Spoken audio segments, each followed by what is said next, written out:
BCS Math Practice Session Part 6 Topic Average and Age First question 1 হতে 49 পর্যন্ত ক্রমিক সংখ্যাগুলোর গড় কত?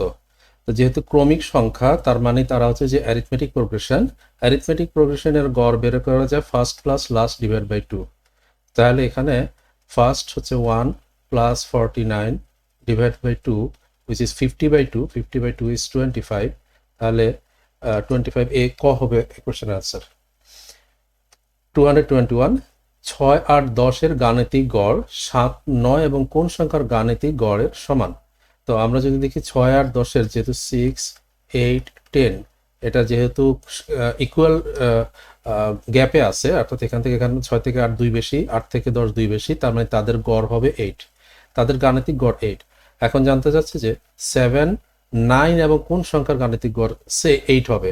তাহলে 7 এবং 9 কে চিন্তা করি, আর যেহেতু গাণিতিক গড়টা 8 হতে হবে, তার মানে 7 এবং 9 আছে, মাঝখানে 8 থাকবে, তাহলে এভারেজটা 8 হচ্ছে।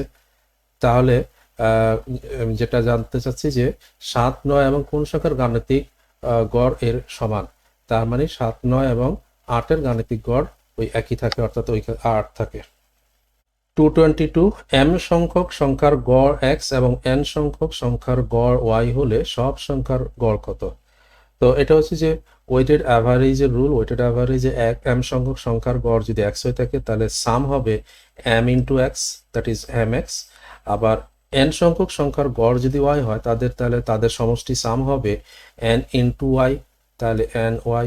এদেরকে যোগ করে divide by number of total term সেটা দিয়ে ভাগ করলে, অর্থাৎ এক্ষেত্রে m প্লাস n দ্বারা ভাগ করলে, তাহলে আমরা অ্যাভারেজ পাচ্ছি, যেটাকে ওয়েটেড অ্যাভারেজ হিসেবে মানে ডিনোট করা হয়।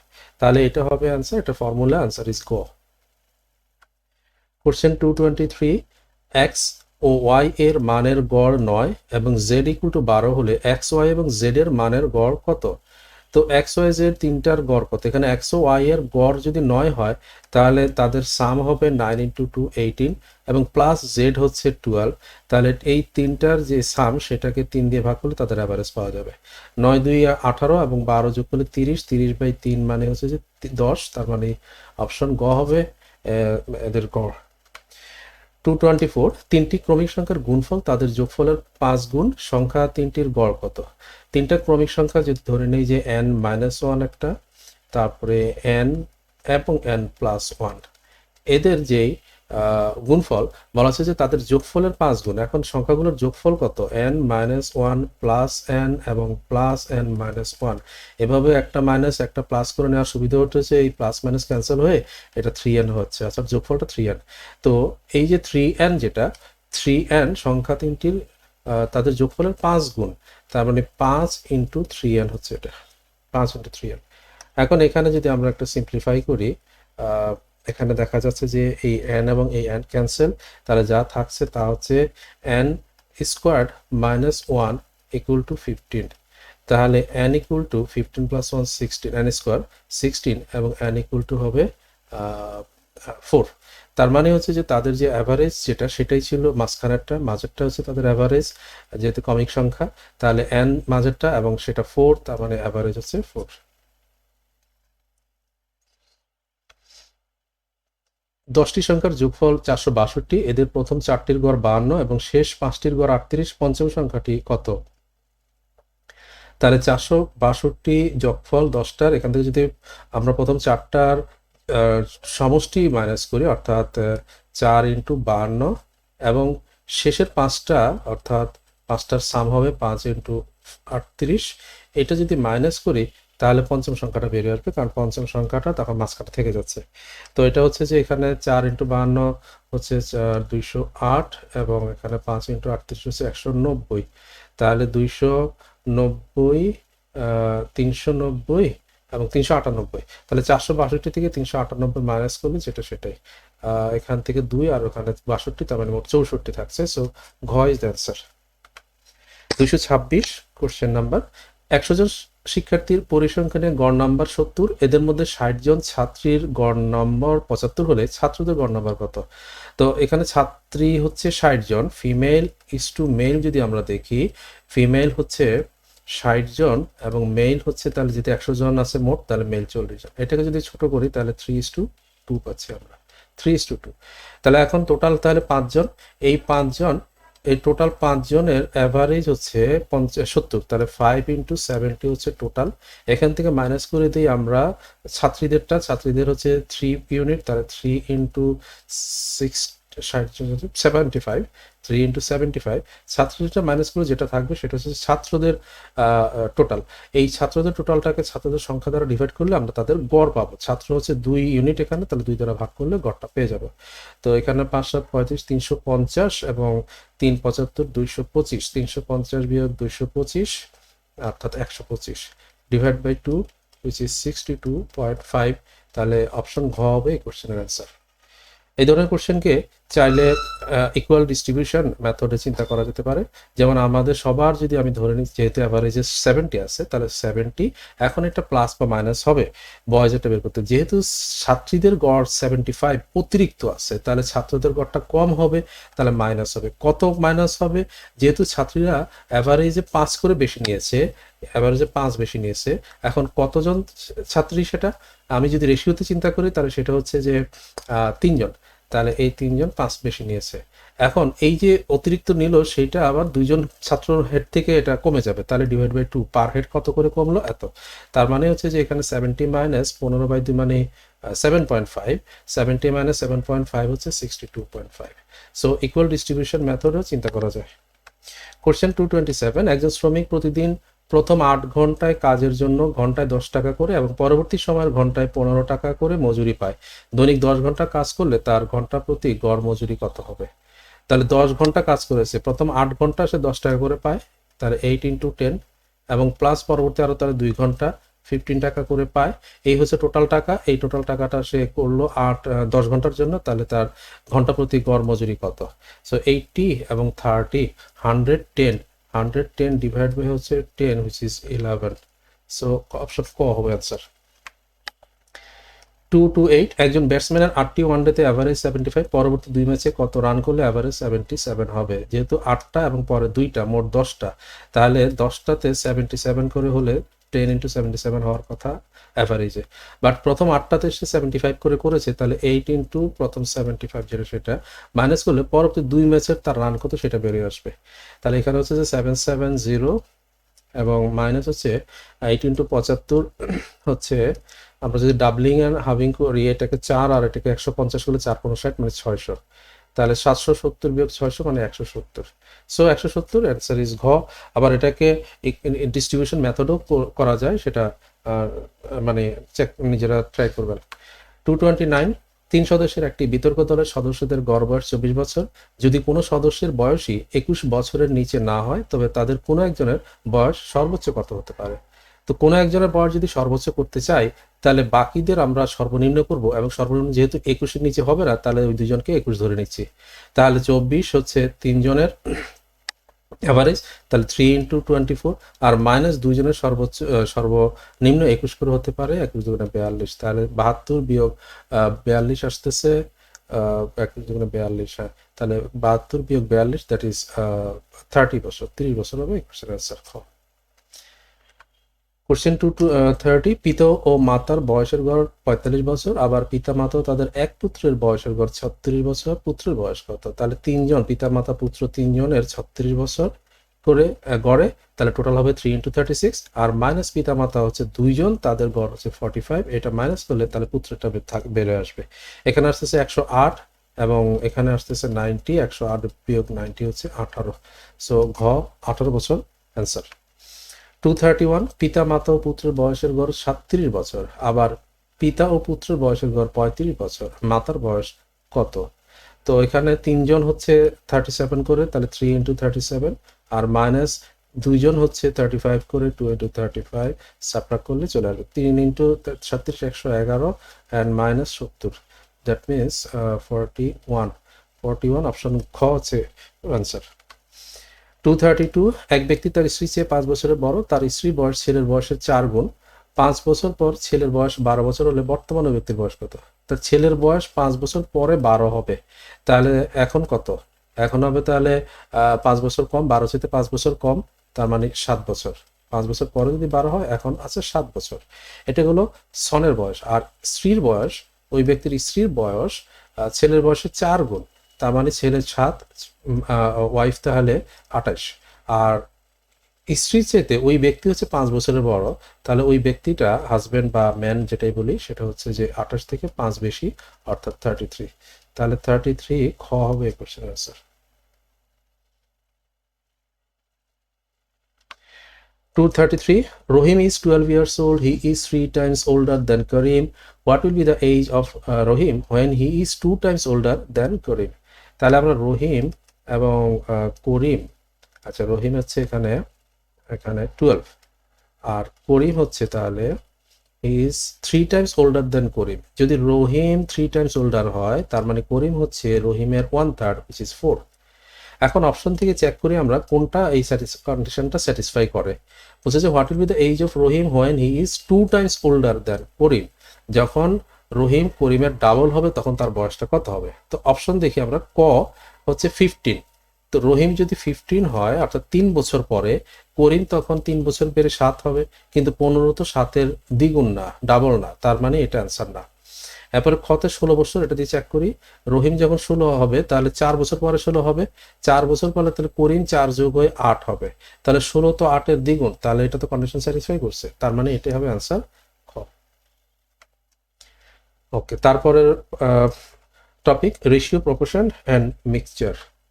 কোশ্চেন 234, নিচের দুইটি প্রশ্নবোধক চিহ্নের জায়গায় কোন সংখ্যাটি বসবে? তো প্রশ্নবোধক দুইটা যেহেতু কোনাকুনি আছে, আমরা এই প্রশ্নবোধকের দুইটাকে নিলে question mark square equal to হবে 7 ইন্টু 343। এই 343 হচ্ছে যে 7-এর কিউব, তাহলে 7 ইন্টু 7 কিউব, তার মানে 7 টু দি পাওয়ার 4। এখন সামথিং স্কোয়ার হচ্ছে 7 টু দি পাওয়ার 4, অর্থাৎ আমি এটাকে বলতে পারি যে 7 স্কোয়ার হোল স্কোয়ার, 7-এর স্কোয়ার অ্যান্ড হোল স্কোয়ার, তার মানে এই সামথিং কোশ্চেন মার্ক যেটা সেটা হচ্ছে 7 স্কোয়ার, হুইচ ইজ 49। তাহলে অ্যান্সার হচ্ছে ঘ। কোশ্চেন 235, 3, 9 ও 4-এর চতুর্থ সমানুপাতিক কত? চতুর্থ সমানুপাতিক মানে এটা 3 তারপরে 9 ইকুয়াল টু তৃতীয় সমানুপাতিক 4 চতুর্থ সমানুপাতিক, এটা কত? তো এটা রুল দিয়ে করা যায় অথবা এভাবে কম্পেয়ার করে করা যায়। 3 এখানে 9 3 গুণ হয়ে গেছে, তার মানে এখানে 4 ও 3 গুণ হবে, অর্থাৎ 12 হবে, 3 4 12, তাহলে খ হবে অ্যান্সার। 236, 5:18, 7:2 এবং 3:6 এর মিশ্র অনুপাত কত? মিশ্র অনুপাত হচ্ছে যে এই 5:18 মানে 5/18 লেখা যায়, ইনটু করব সেকেন্ডটা অর্থাৎ 7:2 মানে 7/2, ইনটু করব 3:6 মানে 3/6। এইটাকে আলটিমেটলি রেশিওতে এক্সপ্রেস করলে যেটা সেটা হচ্ছে যে মিশ্র অনুপাত শো করবে। তাহলে এখানে আসতেছে 3 দ্বারা এখানে 2 টাইমস, তাহলে 5 35 ডিভাইডেড বাই 18 দিয়ে 36 যদি 72, 72, দ্যাট মিনস রেশিওতে দেখালে 35:72, দ্যাট মিনস অ্যান্সার ইজ গ। 237, A:B 4:7 এবং B:C 5:6 হলে A:B:C কত? তাহলে A:B হচ্ছে 4:7 and B:C হচ্ছে 5:6। এখন শুধুমাত্র প্রথমটা দেখেও আনসার অনেক সময় করা যায়, অর্থাৎ এ কত হবে? এ হবে এই যে 4 ইন্টু 5 করলে যেটা সেটা 20। তো 20 আছে খতে এবং গতে, এই দুটার একটা আনসার হবে। এরপরে যদি আমি সিতে যাই, সি হবে এই 7 ইন্টু 6 করলে যেটা সেটা 6 7 42, তার মানে সি 42 আসে শুধু গতে, তার মানে ক্লিয়ারলি গ হবে আনসার। কোশ্চেন নাম্বার 238, যদি q by p equal to 1/4 হয় তবে p plus q divide by p minus q এর মান কত? তাহলে পি হচ্ছে 4, তাহলে 4 plus 1 divide by 4 minus 1, which is 5/3, 5/3 option ক। 239, দুইটি সংখ্যার অনুপাত 5:8, উভয়ের সাথে 2 যোগ করলে অনুপাতটি 2:3 হয়, সংখ্যা দুইটি কি কি? তো আমরা শুধুমাত্র অনুপাতটা কোথায় মেনটেন করছে সেটা দেখে অনেক সময় অ্যান্সার করা যায়।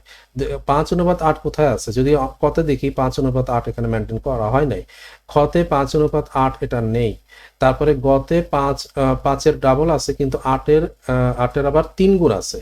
5:8 মানেটা কি? এটা 10 যদি দেখি 5-এর 2 গুণ, কিন্তু 24 হচ্ছে আবার 8-এর 3 গুণ, তাহলে এটা তো 5:8 মেনটেন হয় নাই।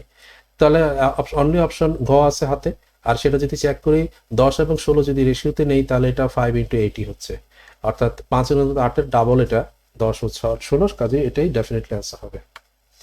240, যদি দুইটি সংখ্যার যোগফল এবং গুণফল যথাক্রমে 20 এবং 96 হয় তবে সংখ্যা দুটির ব্যস্তানুপাতিক যোগফল কত?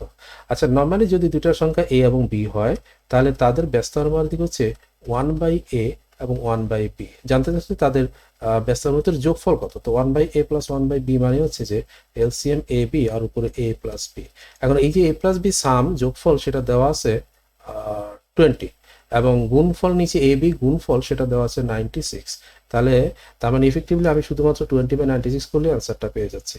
4 দ্বারা কাটলে এখানে 5, 4 দ্বারা কাটলে 4, 24, 96, সো 5/90, 5/24 অপশন ঘ হবে অ্যান্সার। 241 পনির ও তপনের আয়ের অনুপাত 4:3, তপন ও রবিনের আয়ের অনুপাত 5:4। পনিরের আয় 120 টাকা হলে রবিনের আয় কত? পনির ইস্টু তপন 4:3, আবার তপন ইস্টু রবিন 5:4। এখন তিনজনের অনুপাতটা কত হবে? পনির, তপন, রবিন।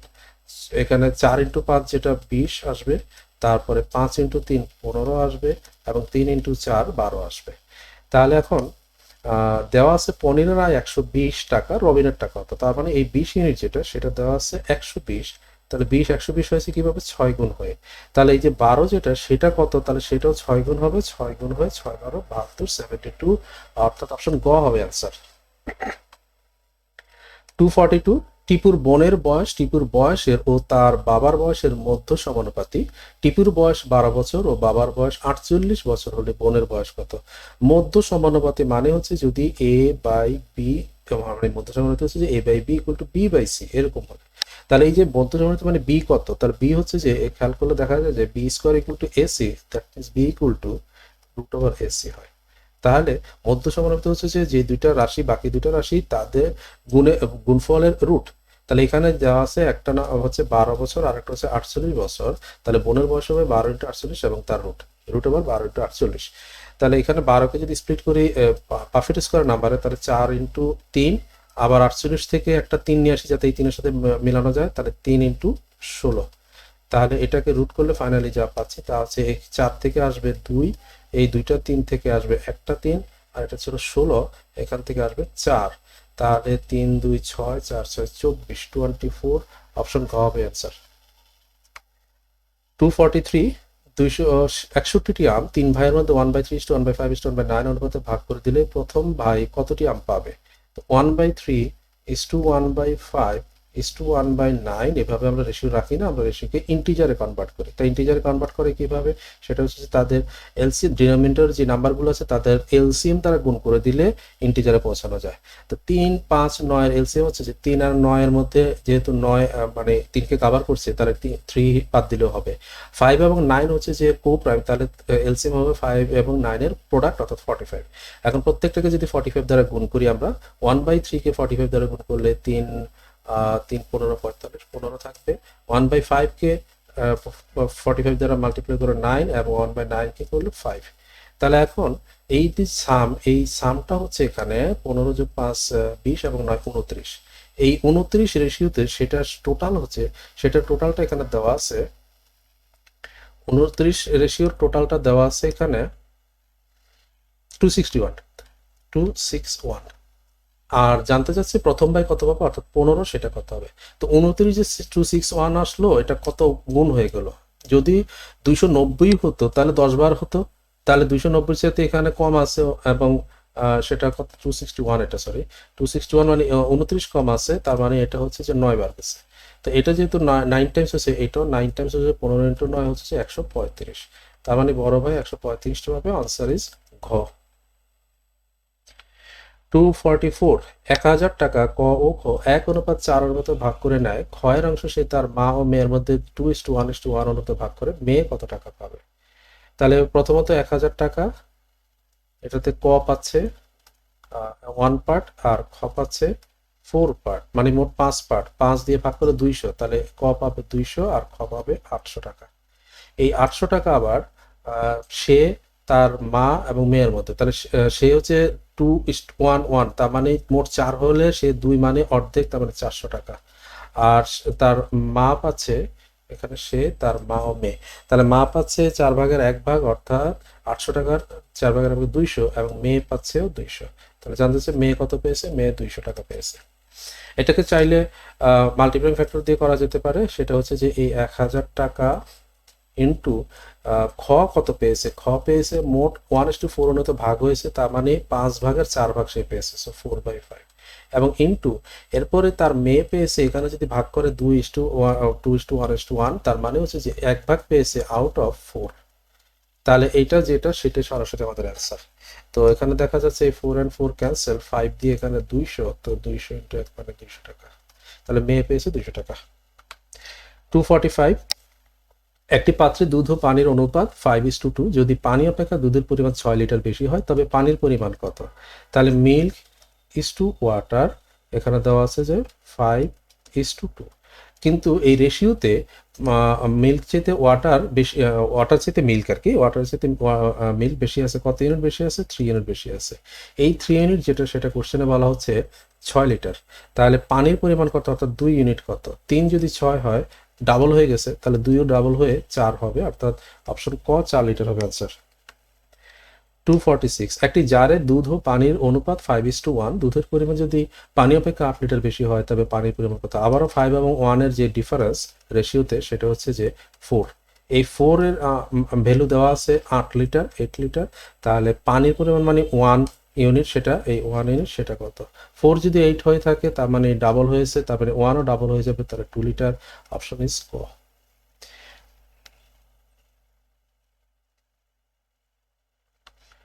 247, 72 কেজি ওজন বিশিষ্ট একটি মিশ্রণ এ এর 17 ভাগ, বি এর 3 ভাগ এবং সি এর 4 ভাগ দ্বারা গঠিত। মিশ্রণে বি কতটুকু আছে? তাহলে এ আছে 17, প্লাস বি আছে 3 এবং প্লাস সি আছে 4। তাহলে এখানে টোটাল কত রেশিও, এগুলো 17 3 20 24। এই যে 24 ইউনিট যেটা সেটা কোশ্চেনে বলা আছে যে 72 কেজি, 24 ইউনিট টোটাল যেটা সেটা আসলে 72 কেজি। তাহলে বি কতটুকু আছে? বি হচ্ছে 3। 24 থেকে 72 3 গুণ হয়ে গেছে, তাহলে 3 যেটা সেটাও 3 গুণ হয়ে 3 তেনা 9 কেজি হবে। তার মানে এই বি যেটা সেটা 9 কেজি। অপশন ইজ ক। 248, 60 লিটার ফলের রসে আম ও কমলার অনুপাত 2:1। কমলার রসের পরিমাণ কত লিটার বৃদ্ধি করলে অনুপাতটি 1:2 হবে? তো এই যে প্রথমে আম, ম্যাঙ্গো অ্যান্ড অরেঞ্জ আছে হচ্ছে 2:1 অনুপাতে, এবং ফাইনালি কিছু কমলা রস যুক্ত করাতে অনুপাতটা হয়ে গেছে 1:2। এখন এই দুই সম্পর্ক, এই দুইটা রেশিওর মধ্যে পার্থক্যটা কোথায়? পার্থক্যটা হয়েছে যে ম্যাঙ্গোর দুটোটাতে সেম আছে কিন্তু কমলা বৃদ্ধি পেয়েছে। তাহলে ম্যাঙ্গো আমি দুটোটাকে সেম বানাই, এই যে ম্যাঙ্গো আগে যেহেতু 2 ছিল পরেও 2 বানাই, 2 বানাতে গেলে এই রেশিওটাকে 2 দ্বারা গুণ করা লাগছে, তাহলে 2 দ্বারা গুণ করলে এদিকে 2 আর এদিকে 4 হয়ে যাবে, তাহলে এই রেশিওর আমার দরকার নেই। এখন তাহলে যেটা দেখা যাচ্ছে ম্যাঙ্গো আমার আগেও 2 ছিল, এখনও 2 আছে, বাট অরেঞ্জ আমার 1 থেকে 4 3 ইউনিট হয়েছে। এই 3 ইউনিটের ভ্যালুটা কত সেটা বের করতে হবে। কিভাবে বের হবে? প্রথমে অরিজিনালি যে ইয়েটা ছিল সেটাও 2:1 অর্থাৎ 3 ইউনিট ছিল। এই 3 ইউনিট যেটা সেটার ভ্যালু দেওয়া আছে 60 লিটার। 3 ইউনিট হচ্ছে 60 লিটার, তাহলে এই 3 যেটা সেটাও 60 লিটার হবে। তার মানে এই কোশ্চেনের অ্যান্সার গ হবে। কোশ্চেন 249, 60 লিটার কেরোসিন ও পেট্রোলিয়ামের মিশ্রণের অনুপাত 7:3। ওই মিশ্রণে আর কত লিটার পেট্রোল মেশালে অনুপাত 3:7 হয়? এটা আগের কোশ্চেনটার মতন রেশিও অ্যাডজাস্টমেন্ট অ্যাপ্রোচে করা যায়, আবার এটাকে সবগুলোকেই অবশ্য অ্যালিগেশনও করা যায়। তো এই কোশ্চেন আমি অ্যালিগেশন দিয়ে করছি। প্রথমে আমরা প্রথম মিক্সচারে যদি শুধু ক্যারোসিনের হিসাব নেই, প্রত্যেক জায়গা মিশ্রণে মিশাতে হচ্ছে কি পেট্রোল। আচ্ছা, পেট্রোল হিসাব নিচ্ছি। তাহলে পেট্রোল প্রথম মিশ্রণে আছে 7:3 মানে 30%। এই 7 এবং 3 মোট হচ্ছে 10, এই মোট 10-এর মধ্যে 3 মানে 30%। তাহলে পেট্রোল হচ্ছে প্রথম মিশ্রণে 30%, এবং ফাইনাল মিক্সচারে সেটা 3:7 হয়ে গেছে, তার মানে 70%। ফাইনাল মিক্সচারে 70%, কিন্তু 70% হচ্ছে ফাইনাল মিক্সচার। আমরা মাঝখানে হচ্ছে সেটা হচ্ছে যে আমরা কতটুকু পেট্রোল মিশাবো। তো এই যেহেতু পেট্রোল মিশাবো, সেকেন্ড যে মিক্সচারটা সেটা 100% পেট্রোল, এবং এটা মিক্স আপ করার পরে ফাইনালি 70% হচ্ছে। তাহলে কত ইয়েতে রেশিওতে এটা হচ্ছে, এটা অ্যালিগেট করলে বের হয়ে আসবে। এখান থেকে 30 আর এখানে 40, হুইচ ইজ 3:4। এই 3:4 মানেটা কি? মানে হচ্ছে যে এই 3 হচ্ছে আমাদের অরিজিনাল যেটা 60 লিটার দেওয়া আছে, এই 3 হচ্ছে অরিজিনাল 60 লিটার দেওয়া আছে। তাহলে নিউ যে মিক্সচারটা যেটা মিশাতে হবে, অর্থাৎ কত লিটার পেট্রোল মেশাতে হবে, সেই পেট্রোল সেটা হচ্ছে যে 4। তাহলে 3 যদি 60 হয় 20 গুণ, তাহলে 4 20 গুণ হয় 80 হবে, অর্থাৎ অপশন খ হবে কোশ্চেন আনসার। রেশিও অ্যাডজাস্টমেন্টে যদি করতে চাই বিষয়টা এরকম, রেশিও অ্যাডজাস্টমেন্ট প্রথমে আমাদের কেরোসিন এবং পেট্রোল, অরিজিনালি আছে এটা 7:3 আর ফাইনালি হয়ে গেছে এটা 3:7। এখন পেট্রোল যেহেতু মিশাবো কেরোসিন আনচেঞ্জ থাকবে, তো কেরোসিন আনচেঞ্জ থাকতে গেলে আমরা প্রথমটাকে 3 দ্বারা গুণ করব এবং দ্বিতীয়টাকে 7 দ্বারা গুণ করব, তাহলে এখানে 21:9 আর এখানে আমরা পেট্রোল মিশাবো, তাহলে কেরোসিনকে এটা 7 দ্বারা, সরি 7 21 49। তাহলে এখন দেখা যাচ্ছে যে আমার কেরোসিন 21 রয়ে গেল, কিন্তু পেট্রোল মিশানো লাগতেছে 9 থেকে, পেট্রোল আসতেছে আমাদের এই যে 9 থেকে 49, 9 ইউনিট ছিল 49, তার মানে এই যে 40 ইউনিট যেটা সেটার ভ্যালু কত, তো সেটা কিভাবে আসবে? প্রথমত এই 20 এবং 1 এবং 9 যেটা সেটা ছিল 30, এই 30 ইউনিটের ভ্যালু ছিল 60 লিটার, তাহলে 9 এবং 49-এর যে পার্থক্য অর্থাৎ 40 লিটার সেটা কত হবে? তো 30 যদি 60 ডাবল, এই 40ও ডাবল হয়ে 80 হবে, তো কাজে রেশিও অ্যাডজাস্টমেন্ট অ্যাপ্রোচে করলেও এটা ইজি হয়। নেক্সট 250, একটি সোনার গহনার ওজন 16 গ্রাম, তাতে সোনার পরিমাণ ইস্টু তামার পরিমাণ 3:1, তাতে আর কি পরিমাণ সোনা মেশালে অনুপাত 4:1 হবে? তাহলে এখানে হচ্ছে গোল্ড ইস্টু কপার দেওয়া আছে 3:1 এবং আমি রেশিও অ্যাডজাস্টমেন্ট করছি এখানে, এবং ফাইনালে এটা হচ্ছে যে 4:1। এখন বলছে যে কোনটা মেশাবো, তাতে কি পরিমাণ সোনা মেশাবো, সোনা মেশাতে হবে, তার মানে হচ্ছে যে তামাটা ফিক্স থাকবে, তামা চেঞ্জ হবে না, কিন্তু আমাদের এখানে রেশিওতেও তামাটা চেঞ্জ হয় নাই, তো কাজে এখানে আর রেশিও অ্যাডজাস্ট করা লাগবে না, শুধু এখন কম্পেয়ার করলেই হবে। কম্প্যারিজন কিভাবে? এই যে গোল্ড 3 থেকে 4 হয়েছে, 1 ইউনিট বেড়েছে, এই 1 ইউনিট ভ্যালুটা কত সেটা বের হবে। কিভাবে আসবে? সেটা হচ্ছে যে এই অরিজিনালি 3 এবং 1 যেটা মোট 4 ইউনিট, যেটা এই 4 ইউনিটটা দেওয়া আছে 16 গ্রাম, তো এটা যদি 16 গ্রাম হয়, 4 যদি 16 হয় 4 গুণ, তাহলে 1 ইউনিট কত হবে? 4 গ্রাম হবে। সো 4 গ্রাম, অপশন ক হচ্ছে অ্যান্সার। 251, 64 কিলোগ্রামের বালি ও পাথর টুকরোর মিশ্রণে বালির পরিমাণ 25%, কত কিলোগ্রাম বালি মিশালে নতুন মিশ্রণে পাথর টুকরোর পরিমাণ 40% হবে? তাহলে এখানে 64 কিলোগ্রাম, আমরা যদি রেশিও অ্যাপ্রোচে করি যে এখানে বালির পরিমাণ 25, তাহলে আমি বালিকে বি দ্বারা এবং পাথরকে পি দ্বারা লিখছি। 25% যদি বালি হয় তার মানে 75%, তাহলে পাথর, তার মানে 1:4, 1:3, 25% হচ্ছে 4 ভাগের 1 ভাগ, তার মানে 1 ভাগ বালি হলে 3 ভাগ পাথর। আবার ফাইনালি বলছে যে পাথর 40% হবে, 40% যদি পাথর হয় তাহলে বালি হচ্ছে 60%, রেশিওতে নিলে 60 এবং 40-কে 3:2, এই ফাইনাল রেশিও এটা। এখন বলছে যে কত কিলোগ্রাম বালি মিশাবো, তো যদি বালি মিশাই তার মানে পাথর ফিক্স থাকবে, পাথর আনচেঞ্জ থাকবে, তাহলে পাথর আনচেঞ্জ রাখতে গেলে এইটাকে আমরা মাল্টিপ্লাই করব 2 দ্বারা, পাথরকে 6 বানাবো, আর এটাকে মাল্টিপ্লাই করবো 3 দ্বারা, পাথরকে 6 বানাবো, তাহলে এটা হচ্ছে যে 2:6 এবং এখানে হচ্ছে 9:6। তাহলে ক্লিয়ারলি আমাদের পাথর যেটা সেটা আনচেঞ্জ রইল 6 এবং 6, কিন্তু বালি এখানে 2 থেকে 7 অর্থাৎ 2 থেকে 9 7 ইউনিট বাড়লো, এই 7 ইউনিট ভ্যালু কত সেটা বের করতে হবে। কিভাবে? এই 2 এবং 6-এর যেটা রেশিও সেটার সাম হচ্ছে 8, এই 8 ইউনিট হচ্ছে 64, অরিজিনাল যেটা সেটা 64, তাহলে 7 কত হবে? 8 যদি 64 হয় 8 গুণ, তাহলে 7ও 8 গুণ হয়ে যাবে, এটা 8 গুণ, তাহলে 7 এই 8 গুণ হয়ে 7 8 56, অর্থাৎ অপশন গ হবে অ্যান্সার। এটা গেল রেশিও অ্যাডজাস্টমেন্ট। চাইলে এটাকে রুল অফ অ্যালিগেশনে করা যেতে পারে, সেই ক্ষেত্রে এটা হবে আমরা যদি যে কোনো একটা কোনটা কত গ্রাম বালি মিশালে, তো বালির হিসাবটা নেই, বালি প্রথমে আছে 25, পরবর্তীতে সেকেন্ড মিক্সারে যেহেতু বালি পুরোটাই থাকবে তাহলে এটা 100 এবং ফাইনালি বালি আছে 60%, এগুলো সব পার্সেন্ট, তাহলে এখানে আসতেছে 40 এবং এখানে আসতেছে 60 এবং 25 35। দ্যাট মিনস এটাকে সিম্পলিফাই করলে 8:7, তো এই 8 ভ্যালু যেটা সেটা হচ্ছে 64, তাহলে 7টা কত হবে? 8 এখানে 8 গুণ হয়ে গেছে, তাহলে 7ও 8 গুণ হয়ে 7 8 56 আসবে, তাহলে রুল অফ অ্যালিগেশনটা করা যায় এবং এটাকে রুল অফ প্রোডাক্ট কনস্ট্যান্সিতেও করা যায়। রুল অফ প্রোডাক্ট কনস্ট্যান্সিটির হিসাবটা একটু মানে বিষয়টা একটু দেখাই দিচ্ছি, সেটা হচ্ছে রুল অফ প্রোডাক্ট কনস্ট্যান্সি, এবং এই ধরনের কোশ্চেন প্রত্যেকটা এইভাবে করা যাবে রুল অফ প্রোডাক্ট কনস্ট্যান্সি দিয়ে। সেটা হচ্ছে যে আমাদের এই ইয়েটা যেটা আনচেঞ্জ আছে সেটাকে নিয়ে কাজ করতে হবে, এক্ষেত্রে মনে রাখতে হবে। যেহেতু বালি মেশানো হয়েছে তাহলে পাথর নিয়ে কাজ করব। পাথর প্রথমে আছে কত, প্রথমে পাথর ছিল বালির পরিমাণ 25, তার মানে পাথর 75। তাহলে পাথরের হিসাবটা নিব, প্রথমে ছিল 75% আর পরে এসে সেটা পাথর হয়ে গেছে 40%।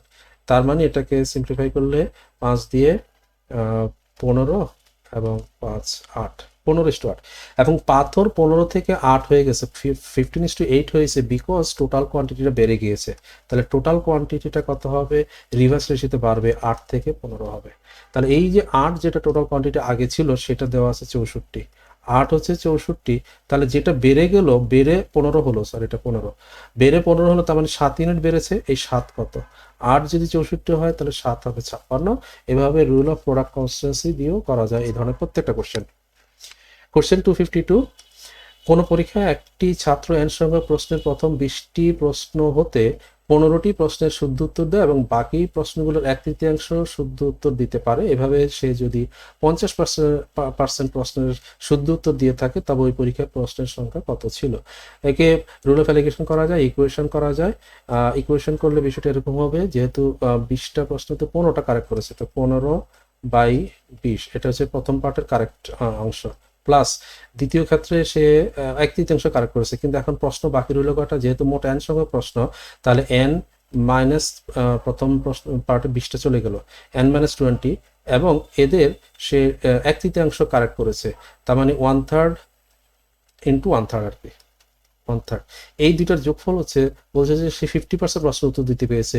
যেহেতু মোট প্রশ্ন n সংখ্যক, 50% মানে 1/2, তার মানে n/2 হচ্ছে মোট সংখ্যক। তাহলে কি এটাকে সলভ করলে আমরা n পেয়ে যাব।